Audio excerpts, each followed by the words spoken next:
متل دی چې بیړۍ هم تیاره ده او ډوډۍ هم تیاره ده.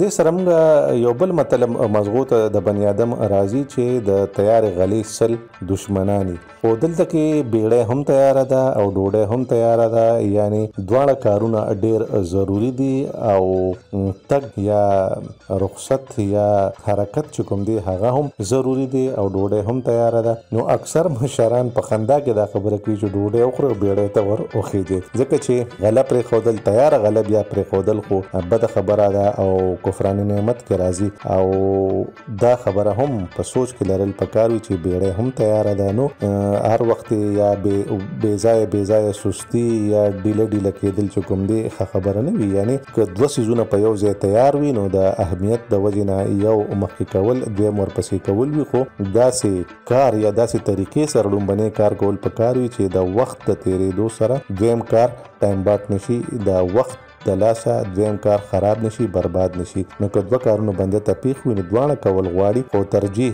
ایښودل پکار وي چې کم کار مخکې کو او کم کار ورپسې کو. ځینې خلک دا خبره هم کوي چې تیار ډوډۍ ده د ځان سره یې واخلې په بیړۍ کې کښېنئ بیا په لاره لارې خورئ، دا هم ښه خبره ده. نو بیړۍ هم تیاره ده او ډوډۍ هم تیاره ده. د مختلفو خلکو دپاره د دې مختلفې معنی کیدی شي او مختلف خلک د دې دواړو چې کوم دی نو یو او دویم نمبر ولا ورکولی شي.